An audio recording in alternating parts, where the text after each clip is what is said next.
Hey guys, it's Kathy. I hope you're doing well today. Okay, so I got just two today. I should say two different courts. There's a bunch of cases, but two different courts. And it's not comedy today. These are bad. These are just bad. And as you go through it, they just keep getting worse and worse and worse. But yeah, let's go to Michigan.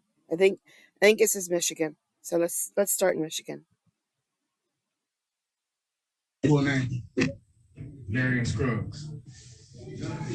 Mr. Scruggs, People versus Marion Scruggs, counsel. Thanks, Judge. Good afternoon. Steve Vincent for the people. Good morning, Your Honor. Delisha Taylor Coleman, P5678 Scruggs. He stands mute. Thank you, counsel. Court notes formal reading has been waived in interest and not guilty plea on your client's behalf. Argument is to bond from the people. I am familiar with the investigator's report. Okay, that's good, Judge. We're going to be asking for $2.5 million cash. No surety. If the defendant were ever to post, we're going to be asking for tether and house arrest. Now, the reason being, Judge, besides the allegations, based on the nature of the charges, the overwhelming evidence of defendant's guilt in this matter, the dangerousness the defendant posed in this incident to individuals and the community, the fact that he's had fourth notice, as well as the fact that we had individuals in here, I believe it was two individuals under the age of 15 years old that had to jump from a fifth floor apartment. And usually when we're talking about those types of heights, it doesn't end very well. This defendant is a clear danger, and respectfully, Judge, we're going to be asking for that cash bond. Thank you. From the defense. Your Honor, Mr. Scruggs was gainfully employed. I've known him for a number of years. His last convictions were in 2006, FIP in 2005, a B&E. We have had several years of DPD specifically attempting to convict Mr. Scruggs of an arson with another individual, and essentially was told, we will get you on something. I do not believe there is overwhelming evidence. I do not have the benefit of seeing the investigator's report, but where the investigators have targeted, repeatedly charged my client, and then and I was the counsel of the previous case with an arson allegation, was told, don't think you're getting away. We will get you on something. And the testimony that was given at preliminary exam, based from at least from one of the officers, was deemed incredible. But yet here we are, and now supposedly some overwhelming evidence. I wonder if it's the same officers. I don't know, because again, I don't have the benefit of the investigator's report. I believe that a tether would be more than sufficient to suffice in Mr. Scruggs' location. House arrest, as I was saying, he was employed at the factory before the strike. He resides with his mother. He has had no convictions since 2006. And we would ask for a reasonable bond. We do not believe there's overwhelming evidence. We believe that there is a vendetta against Mr. Scruggs in regards to these type of charges and the allegations. And we look forward to our day in court. We're asking for a reasonable bond with tether, house arrest. And when we say reasonable, we are saying $150,000 cash surety, 10%. Mr. Scruggs is currently employed. He's residing with his mother. He was in the process of trying to go back to work.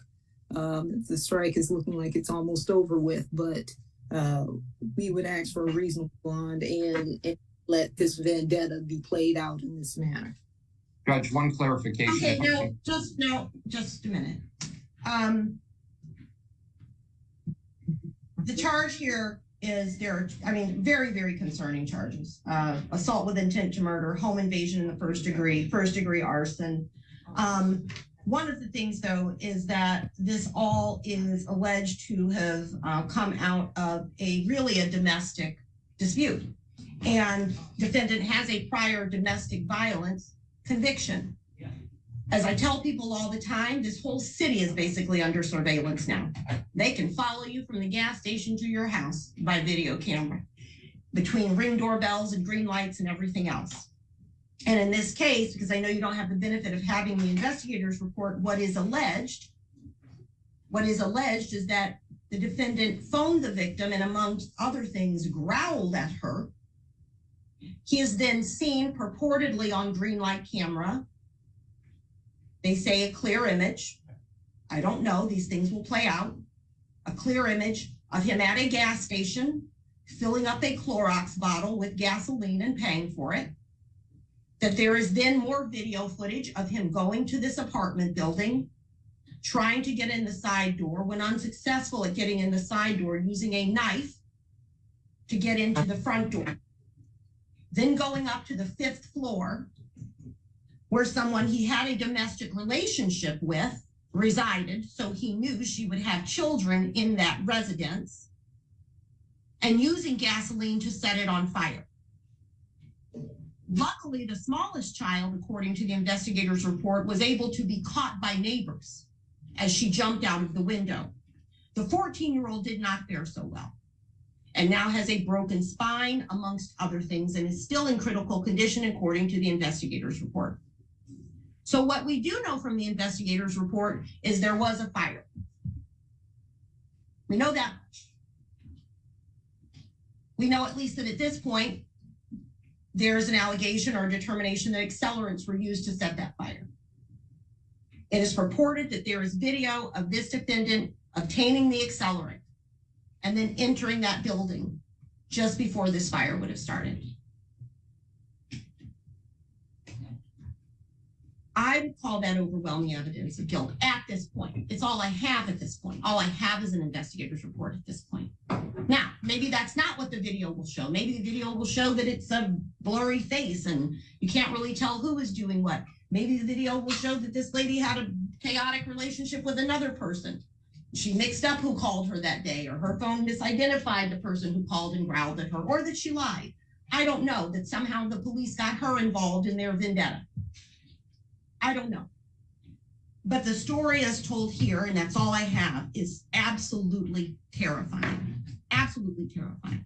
And there is still a child in critical condition in a hospital suffering from a broken spine, broken wrist, all kinds of things, because she had to jump from a 5th floor window. Difficult for me to imagine a mother setting fire to her own place or getting in cahoots with the police to set fire to her own place, knowing her children were inside and would end up in that position. Just difficult for me to believe. I do think there is overwhelming evidence of guilt. I think that the allegations are terrifying. I think that they signal a high degree of risk to the community. I think coupled with the prior domestic violence conviction, it lends some credibility to the allegations here. I am going to set bond in the amount of $1 million cash, no surety.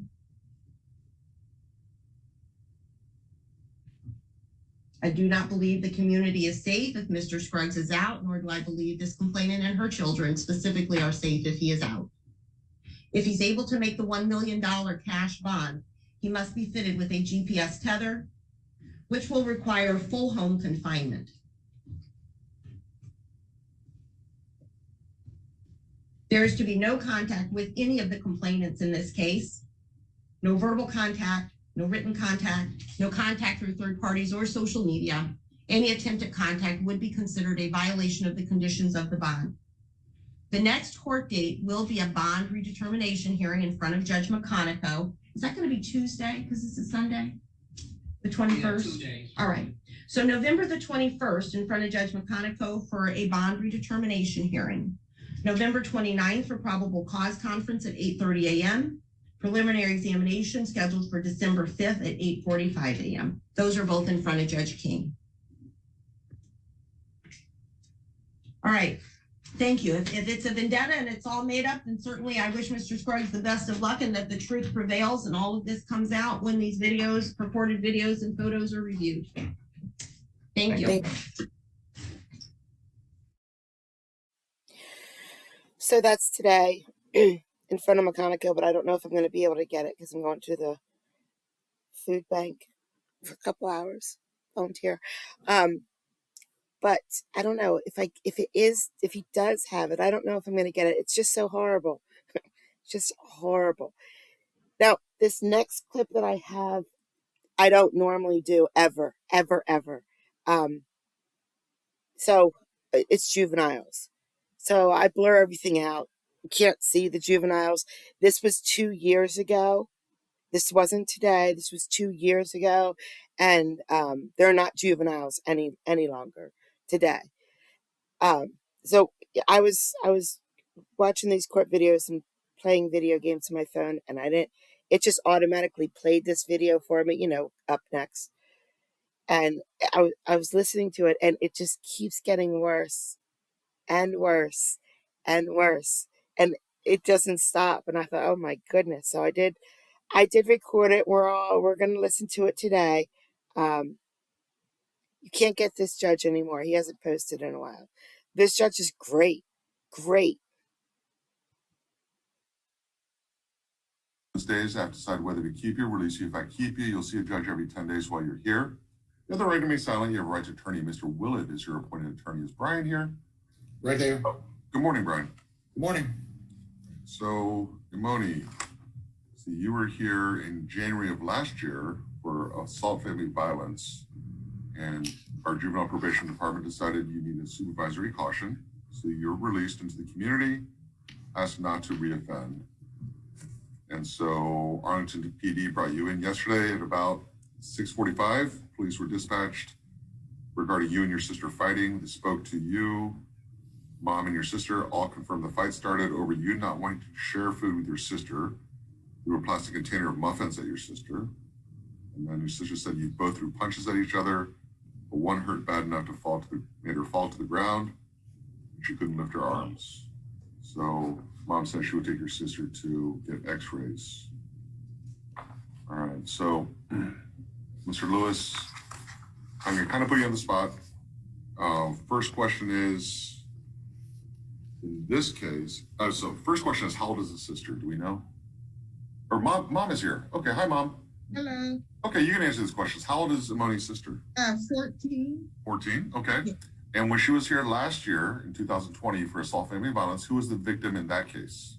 It was me. It was you. Okay. Yeah. So my question for you, mom, is in the last year and 2 months, has there been other fights that the police weren't called to? No, just severe arguments. Just okay, but nothing physical. No. All right. So what's going on with Imoni where Imani deals with a lot special mentally. Imani has a huge problem with anger.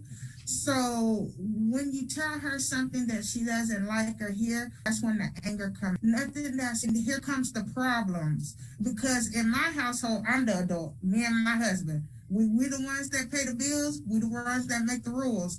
But in Imani's mind, that's not the way it goes. So it's a lot of defiance. Mom, I apologize for interrupting, but how much of this is being a 16-year-old girl and how much of it is not normal? It's normal. I think every teenager is like that. It's very normal. Because you remember when you were 16 and you probably I think it's different of how you raised, because at 16 I was nowhere like that. So sometimes it's peer pressure, but it's a lot of 16-year-olds out there that do what they're supposed to do, follow rules and guidelines. I just think that some teenagers just want to take that risk and do what they want to do. Right. Okay, so mom, I'm going to ask you this now. You said there may be mental health issues. Have you taken her to see a mental health doctor? Yes, Imani has had her own psychiatrist and therapist where she was seen taking meds for what they diagnosed her with. But as Imani grew, in her mind, she felt like, now I can make my own choices and decisions. I don't want to go no more. So then that was a battle of getting her to go see a doctor. So when's the last time she saw a doctor? Last year. When last year? I want to say it was around before school got out in May. Oh, around okay. May. Yes. So it's been a while, and she just Yes. refuses to go to the doctor? Yes, she says that it's for crazy people, that Sure. she's not crazy. All right, but, you know, normal people aren't in Kimbo 2 times in 2 years. Right. Okay, so, well, Mom, this is where I'm at. So I'm kind of, you know, the defense, I get it, sisters fight, and it happens. So that makes me want to release her, but I'm afraid if I release her, we're just putting her back in the exact same situation that she was in. Okay, and that worries me because I believe you and your other daughter deserve to be safe in your home. Right. It also concerns me that there's a diagnosed mental health issue that's not being treated and addressed. So, Amoni, what I'm going to do is I'm going to go ahead and detain you. I'm going to order a psychiatric evaluation. So when your mom told you to go to the doctor, when you refused to, well, now we've gotten to the point where now you have to see a doctor. All right, you didn't have a choice. It would have been better if you just listened to your mom in the first place. Your mom's not here. She's here to make your life difficult, only because she's here to give you guidance and structure. But if you refuse to do that, then you end up in front of a judge. I'm sorry it had to happen this way. So we'll have the psychiatrist come visit you. Mom, if you can get Mr. Mr. Victorson. So I'm sure you talked to him already. Oh, there's Mr. Minicon. So Mr. Minicon, if you can tell Mr. Minicon what prescription she was on before, that's information we can get to our psychiatrist as a good starting point. It may let us know if you know what she was diagnosed with. That's the information that we need that helps our psychiatrist to get Imani better treatment, okay? So once she gets the prescription and she has taken it and it looks like she's willing to take her prescription, we'll just do like 3 days of level 1 outstanding, okay? And then once she does that, that tells me she's taking her medication, she's on it, and then we'll go and release her, okay, to you. But Mom, you have to make a promise to me that if she refuses to take her medication, that you have to let us know, and we will bring her back here. Okay? Most definitely, yeah. And she needs to see a doctor every 6 weeks, so you'll have to set up a follow-up appointment. Okay. And that is because teenagers, their brains are changing and the prescription changes. And so she needs to see a doctor regularly to make sure, because you know what, I believe your daughter that the medication wasn't working. That's because it had been too long between seeing doctors. Adults, we can wait longer for mental health medication. Teenagers, their brains change, so it has to be every 6 weeks. Okay? Yes, sir. So, Mom, what I expect from Imoni is that she sees the doctor, she's truthful, she gets her medication, she takes her medication, behaves, she gets out of here. But once she does, Mom, what I expect from you is you let us know if she still has an attitude or refuses to take her medication or refuses to go back to the doctor. Okay? Yes, sir. All right, Imani, I see your hand is raised. So if you have a question for me, I don't mind answering your question. But if you want to tell me something, your attorney, Mr. Willett, does not want you to tell me anything. All right. So do you have a question or do you want to tell me something? Oh, I was saying my name is E. Whoa. When you say I'm saying, then that's not a question. All right. Do you have a question for me? My name is Imani. Imani. Oh, I apologize. Imani. Okay. All right, Imani. Well, hopefully you understand what I expect from you. Just do your part and you'll get out of here. If you do it your way, you're not getting out of here. Okay? All right. Thank you, Imani. Thank you. Okay, so far so good. Normal juvenile court. She got in a fight with her sister, and then all she really cares about is the judge got her name wrong. Yeah, so everything was fine, and then it keeps getting worse. All right, Mr. Garcia, I'm Judge Kim. This is a detention hearing. You've been here for 10 days. I'm deciding whether to keep you or release you. If I keep you, you'll see a judge every 10 days while you're here. You have the right to remain silent. You have a right to an attorney. And we have appointed Mr. Adler as your attorney. Good morning, Frank. Good morning, Judge. You're in the building, right? Yes, sir. Yeah, if you can swing by the courtroom after, I had a question for you. Yes, sir. All right, Daniel. So you're 16 years old. Forward, let's see. You had no prior history. Forward PD brought you in on January 23rd. According to the police report, went to the victim's location. Their daughter was the ex-girlfriend of your current girlfriend, and that you and the current girlfriend arrived there with a third party wanting to fight. There was a fight. Family members broke it up. And as Daniel and the two girls were leaving the scene in the vehicle, he allegedly pulled out a small gun and shot towards his girlfriend's ex. People standing on the porch, one was hit in the shoulder. Shell casings were found, and there was a car chase. Daniel's vehicle wrecked, taken to custody, and a Glock was recovered. Oh, this is where they're saying that you threw a Glock 9mm pistol in the children's area of a restaurant.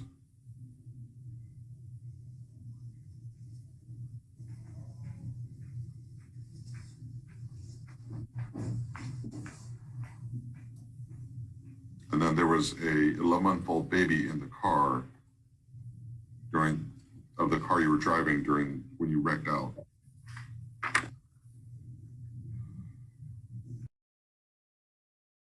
See what I mean? That went from 0 to 50 million. He threw a Glock in the children's area of a restaurant to hide it. And when he was, going away, he got in a car accident because he was being chased after he shot someone on the porch. And there was a baby in the back of the car. And after he wrecked the car and there's a baby in the back, it still gets worse.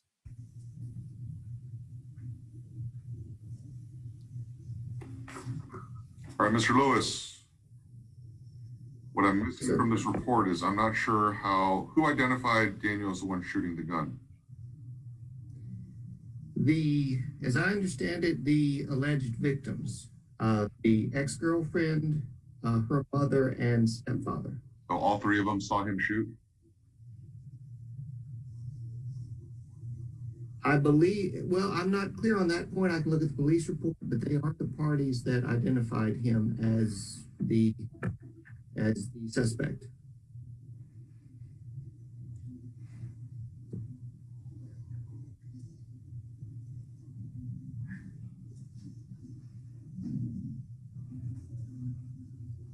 Okay. You may want to follow up on that one, Mr. Lewis, because I'm not sure how to link him to the actual shooting. I just have to know who saw him shoot. But Daniel, the problem here is a waitress saw you hide the gun in the children's seating area of a restaurant. So, and then Judge, I think he was pursued by the stepfather and may have actually been held down for the police to get him. Right. Yeah, I don't see anything I don't see the PC for him actually shooting. This report just says he was identified, but doesn't say who identified him. But the report does say that they saw Daniel drive the car, leave the car, and leave the baby in the car after the wreck. So as far as the charge of abandoning a child, there's PC on that. Mr. Lewis, I probably want to fix this report and find that out for the next attention hearing. Judge, can I add something? Yes. Please. So several of the facts or several of the statements you just said are going to be in dispute, at least as the key elements of the facts, whether somebody was actually hit with any gunshots or whether my client actually shot the gun. That's going to be in dispute. But more importantly, Judge, just for this detention hearing, I'd like to point out, like Ms. Herrick did earlier, he's on level 1. And unlike a lot of our other cases, this young man has a strong family support. His mom doesn't work. She's at home. If you put him on the electronic monitor under strict house arrest, I can guarantee you this mom will not let him go anywhere but church or wherever you allow him to go. So it asks that you give him a chance on the electronic monitor just because of the strong family support. And mom is here and can tell you everything I just told you.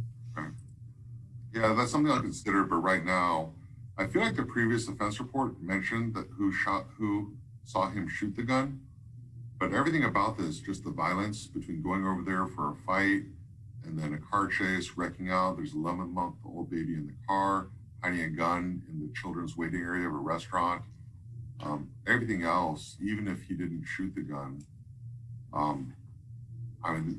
it sounds like a kid that's just out of control.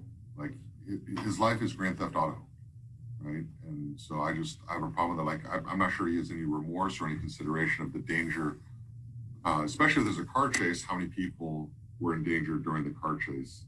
I'm sorry. Yeah, no, this is a safety of the community as well as a child issue that I'm just deeply worried about. I'm not there yet. I mean, these behavior levels used to mean a lot more to me. It turns out that they're not as reliable as I thought they were.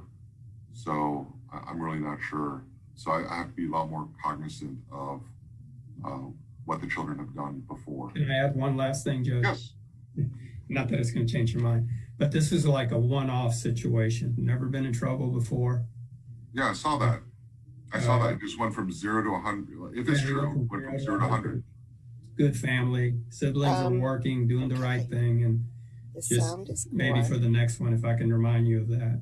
Case, this is the one where it was a sleepover. Oh, it's back. And there's an update to the report. Arlington police were dispatched to a shooting in progress. When they got there, met with the victims. Mr. Petty opened the door, said he woke to a loud noise and heard Lucas's mother voice pleading with him not to shoot her, and the sound of I must have done something bad editing, and we missed part of that. He thought the boy that we were talking about there, he got up, he stood up, and the judge got real mad and yelled at him and said, sit down, we're not done with you. And the mom right away said, oh, well, he didn't know it wasn't over. She started defending him right away. I think that was this guy. But I think I missed that right here with the editing, and I'm sorry. But we're going on to the next one, which, by the way, just gets worse. gunfire. When he left the bedroom, Lucas pointed a revolver-style handgun at him, fired it once, missing. Said Lucas pulled the trigger the second time, but was out of ammunition. Then Lucas left the house with a friend that was spending the night. The investigation said Lucas' mom had been shot in the torso and her boyfriend was shot in the head with no pulse. He was pronounced dead on the scene. Police found Lucas and his friend Roderick, apprehended them. And there was admissions that Lucas and Roderick were planning out because Roderick wanted to hit a leg. Roderick planned to kill Chris, and he wanted Lucas to kill his own mother and Andre, Mr. Petty. So that Chris had two guns in the home, and the boys hid them away while they're playing video games, woke up early when everyone's sleeping. And Roderick used a 9mm handgun to kill Chris. And then Lucas admitted that he waited until his mother approached, pointed the revolver at her, shot 2 to 3 times, then shot at Mr. Petty but missed. And then left. He gave the guns to Roderick's brother. Roderick refused to speak to the magistrate until a search warrant was executed and found a revolver and a handgun, 9mm handgun. Surveillance video showed 2 individuals matching the descriptions of you two. Audio was captured saying, from Lucas to you shot him, and then the person that looked like you said, shit, give me the guns, before you took the guns. So.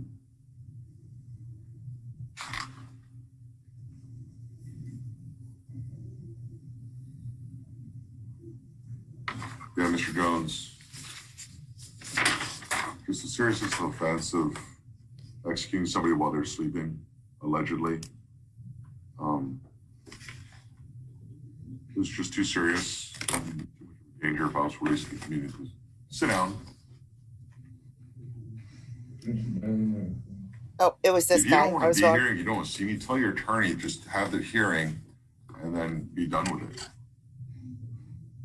But if you think you're going to impress me as you have a certification hearing coming up, deciding whether I keep jurisdiction over you and release and keep you in the juvenile courts, or to give up my jurisdiction and transfer you to the adult courts, my decision for a large part is based on who you are as a person, whether you're in fact a juvenile, where we can rehabilitate you and help you and release you back to the community, or if there's nothing I can do for you in the juvenile system, then I should just transfer you to the adult courts where you're looking at potentially a life in prison sentence. If you think standing up, turning your head, rolling your eyes, and walking out on me impresses me and makes me think that as a juvenile that I can help you, then tell your attorney you just want to be certified as an adult so you can go through the adult system. But if you think your attitude is the kind that impresses me to make me think I can actually help you as a kid, that you're acting like a kid, that you deserve to be treated like a kid, then you know what? You need to start showing me that you're respectful to the court, to the process. You're not doing yourself any favors. Yes, Mom, do you have a question? The reason why he just was about to get up, because he's so used to the last hearing we had, it's like as soon as you read his case, it was like you was like, we didn't have nothing to talk about, and he left. I didn't even get acknowledged. So that's why he just got up and was about to leave. Okay, and that is his right. And if he wants to be like an adult with an attitude that he's too good for this and I'm wasting his time, then that's fine. And that's what the adult courts are for. But if he's gonna act like a juvenile, where it's a kid truly understanding the situation is in, the remorse, the humbleness to a court, because it's purely my decision whether I give up my jurisdiction or not. There is no law that says I have to. There's no law that says I can't, right? It's just up to me. And if he's trying to impress me like that, if he wants to act all tough and gangster, then he can. But that impresses upon me on what decision I should make. Yes, Mom, did you want to say something else? I don't think that he was trying to act hard when he just got up. He was just gonna leave out because he thought that you was done talking to him. It wasn't that he was trying to act hard. Mom, stop making him the victim. He was getting up while I was still talking. He didn't think I was done. So he was trying to flex on me and show me that he's too good for me, that he doesn't need to listen to what I have to say. There's nothing I say that matters to him. If that's what he wants, that's fine. That's his choice. But his choices in his life is what led him to this position. And his choices in life is what's going to dictate what happens in the future. And either one day he can wake up and realize he's making bad choices, or one day he can wake up and say, I need to start making better choices. But he's not the victim in this. And I'm not blaming him. I mean, that's him. I'm just advising him that every one of his actions, every single one of his actions will be viewed and interpreted and considered when it's time for me to decide. And it's only me to decide whether I certify him as an adult or not. All right, Mom? Yes, sir. All right, thank you. Thank you, Mr. Jones. You can get up now.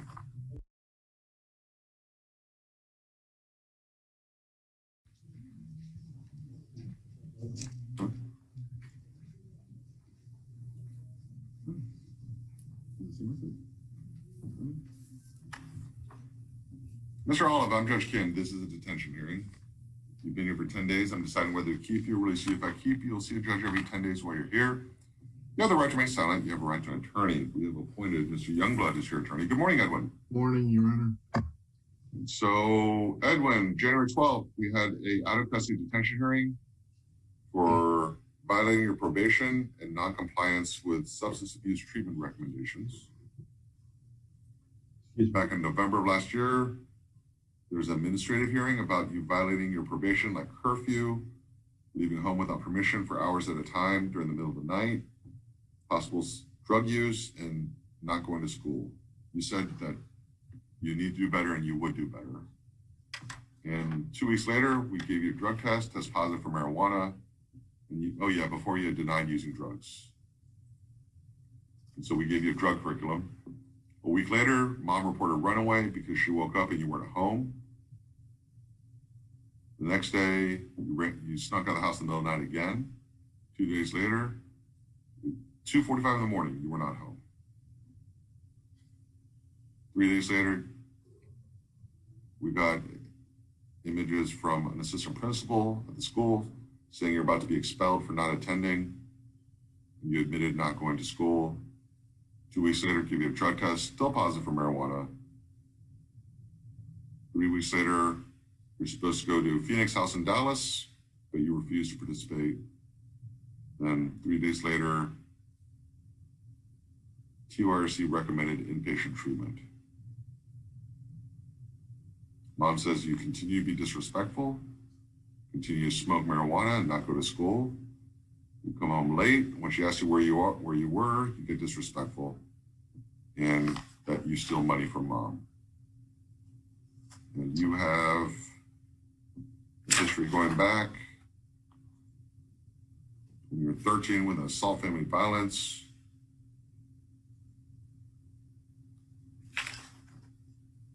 You're 15 with a failed to ID, mail theft, engage in organized crime, which you got probation for, And that's what you're still on probation for. You know, what is, Mr. Youngblood, what's the plan for this one? Do we know? Well, Your Honor, there was supposed to be, and I guess there was, a psychological exam scheduled, and the reports were supposed to be due on the 15th.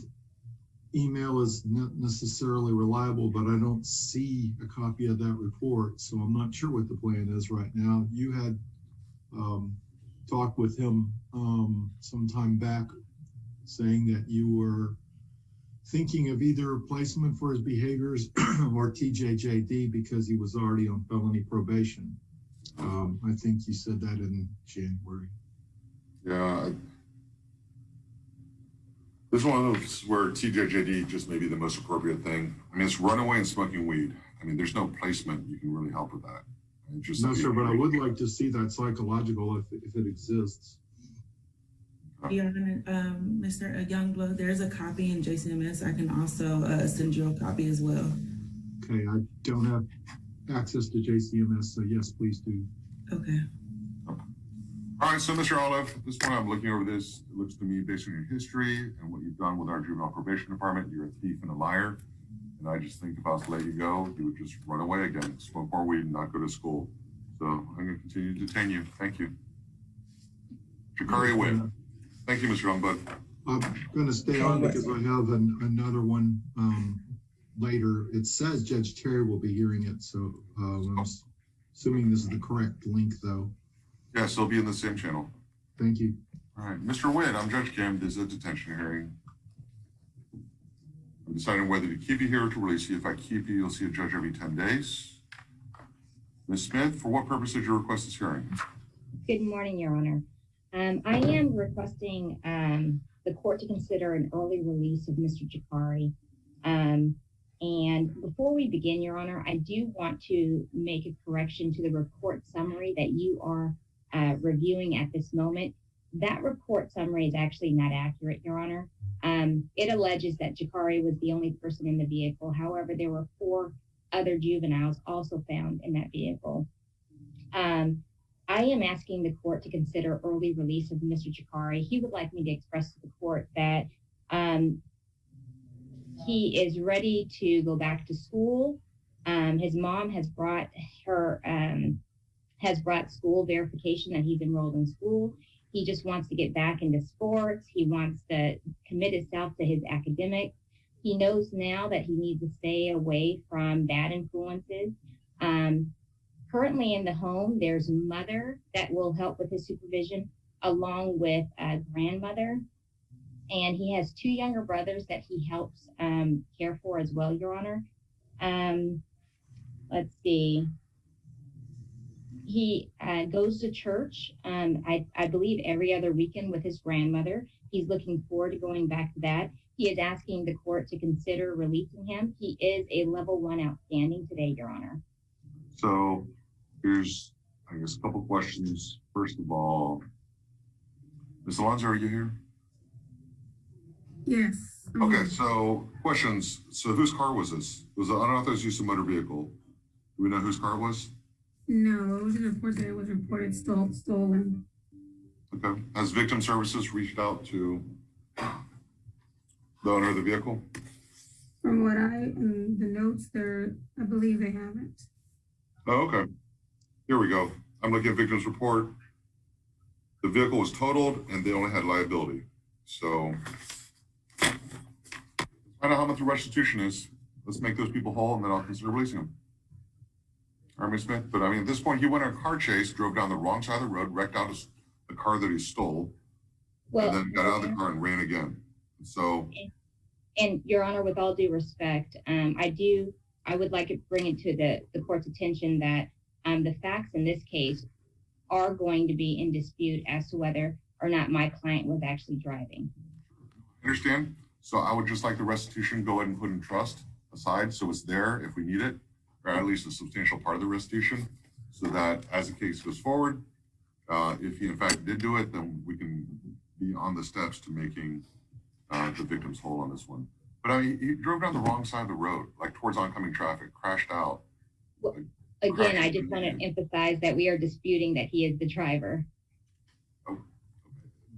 And Ms. Smith, I understand that, but I mean, I'm looking at the police report, and for probable cause purposes, they're articulating, I'm assuming it's true, not to mention, it certainly doesn't look good for Mr. Witt when he jumped out of the car and ran. Like, if he was an innocent party, then he doesn't need to be running from the police. He needs to get out and be like, the driver's crazy, right? I'm not the driver. Stay where he's seated in the cars so the police knows it wasn't him.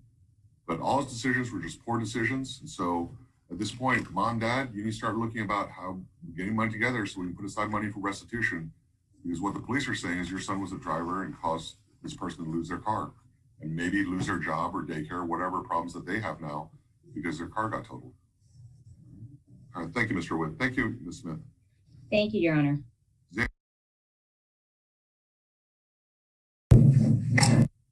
Good morning, Your Honor. This is Cindy as a probation officer. I believe his dad, Mr. Kenneth Walensky, also wanted to join via Zoom. Yeah, he was in the waiting room. He was late. He was like okay. 12, 13 minutes late to court. So no worries. Okay.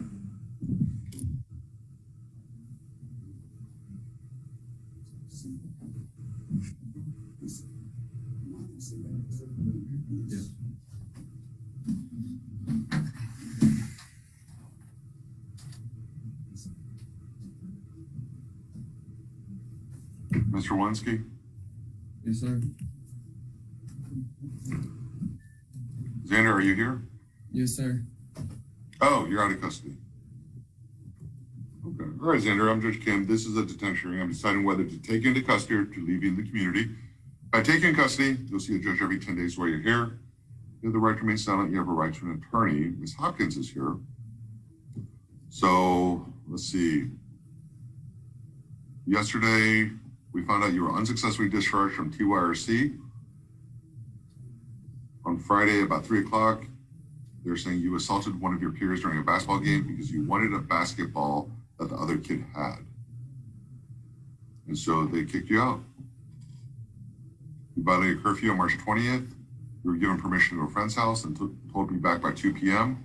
You didn't come back until the next morning. You have a history of runaway. You've been here 4 times as a runaway. You're on probation for aggravated assault with a deadly weapon. Yeah. February, when we released you, you made no progress toward your treatment goals. You constantly need redirection and intervention from the staff. Your constant conflict with peers and staff at TYRC.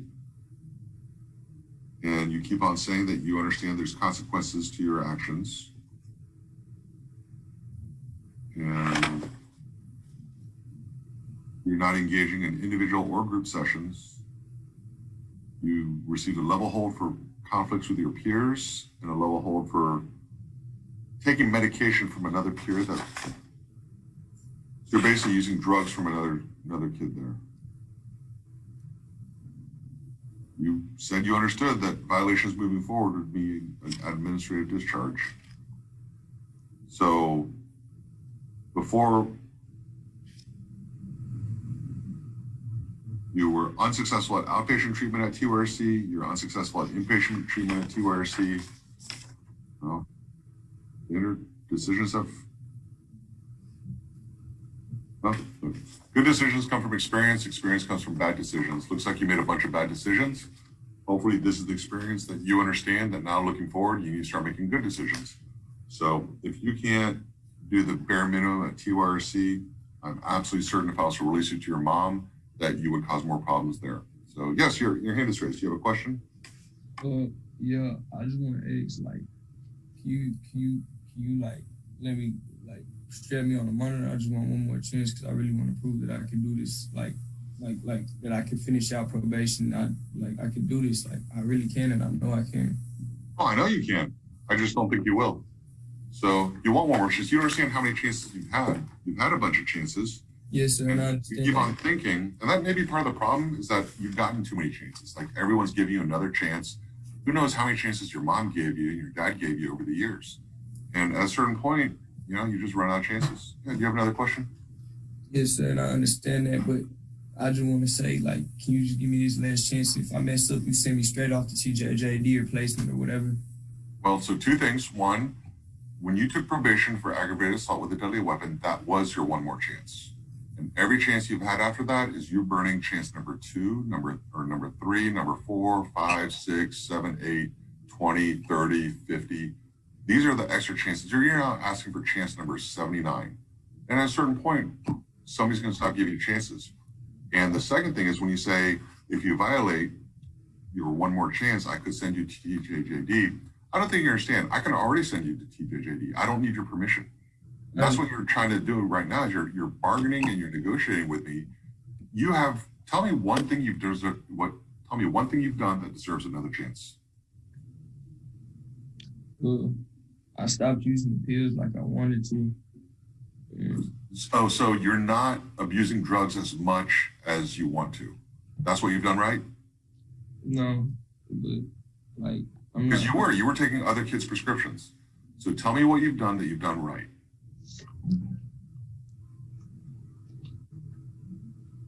I could have just ran this morning. So you didn't break the law. You didn't avoid coming to the court. So you want a cookie for showing up in court when you're supposed to? No, sir. So you want credit for doing what you're supposed to do? No, sir. You want credit for the fact that you didn't run from court? No, sir. So this is exactly what I'm talking about. This should be the experience that you take and you make better decisions going forward. So either wake up one day and say you're going to do the right thing or decide you're not going to. Yeah. This will be very miserable. Yes, sir. This is my wake up, Your Honor. Like, please, I'm just asking for one more chance. Like, for real. Like, I don't even. You've done nothing to deserve another chance. So, and the thing is, I can see this. I remember your dad showing up on Zoom. Now, he was late to Zoom, so I didn't let him in. Because when people are late to court, there's a consequence. This is your dad's consequence. He understands he's not going to whine about it. He's not going to ask for more chance. Next time he'll be at court on time, even through Zoom. All right? This is the way life works. And you need to understand that. Maybe you can learn something from your dad.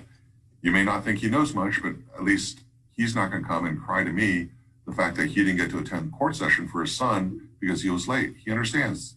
That's the consequence. I see the look on your mom's face. She's frustrated. She's tired. She's giving you one more chance after chance. And there's times where you beg for one more chance. You promised her you'll do right. You're not going to run away again. You're not going to do it again. I'm just, Xander, here's the thing. You lie enough times and people stop believing you. I just don't believe you. You're a liar. So prove to me that you're not a liar and that you can be truthful with me, and then people will start believing you. Yes. I was going to ask. One more chance? No, I was going to say monitor, but then. Yeah, so you're asking me for one more chance. Like, do you think that if you ask me enough times, I'm finally going to say yes? So I'm thinking that probably is what your mom does, but that's okay, because that's what moms are supposed to do. Moms are supposed to love you and care for you and give you chance after chance. The problem is you never figured out the difference between your mom and a court. When you're dealing with a court, there's really no love here, right? So there are kids that are here that they want to do better and make positive changes in their life. And I want to devote my attention to those kids because we can set them on the right path. I don't want to waste my time on kids that are just in their mind, they're telling me what I want to hear just so they can fool the system and work the system. And that's what you're trying to do. No. That's what you're trying to do, right? Because if I let you go, you're going to run away again. You know you will. You're going to use more drugs. You know you will. You're going to lie to your mom and be disrespectful to her because you know you will. I mean, you're going to. You know you will. All right? So wake up. Grow up. Thank you, Xander.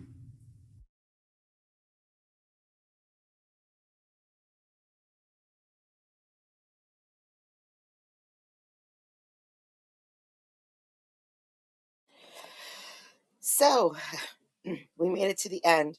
Well, I actually have one more. It's a little funny, so we can end this funny. It's only a few seconds long.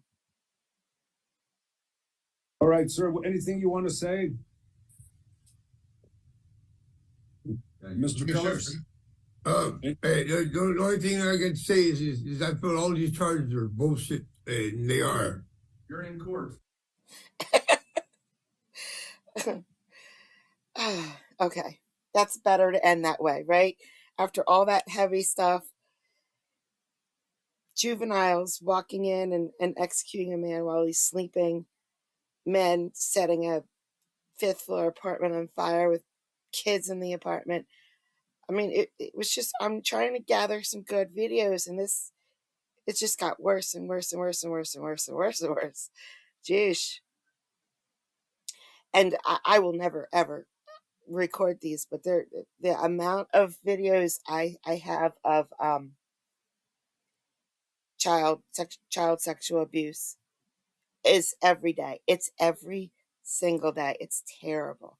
I don't understand it, but I'm gonna get some more funny ones, light ones. I just wanted to put these on because the Judge Kim, I think it was, he's amazing. It's when someone calls me a liar, it's not great, but it's not a big deal. It's just you're a liar. But when he says it, it's like, oh my gosh, that was horrible. That was really harsh, Judge. How could you call him that? It's just a little kid. But they're not. They're not little kids anymore. They're definitely, that was 2 years ago, so they're adults now, and they're doing adult things.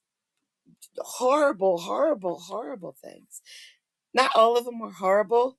Like, you may be wondering why I left that one in where the kid just keeps sneaking out every night and not going to school.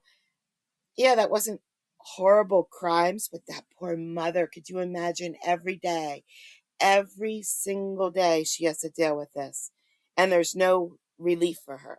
Like, there's no one to help her except plan Z, which is court, because she's going to get in huge trouble. If that kid doesn't go to school, or they catch that kid out at night, she's in big trouble. She could go to jail, and there's nothing you can do about a teenager who won't stay home. You can't tie them up. Just, they walk out. They walk out. You call the police bring them back, and then they just walk out again. So she's in a real bad situation. I feel so bad for her. But all right, I'm gonna go to the food bank. So you guys have a great day, and I will talk to you again soon. Thank you so much for coming out today. I really, really appreciate it, guys. All right.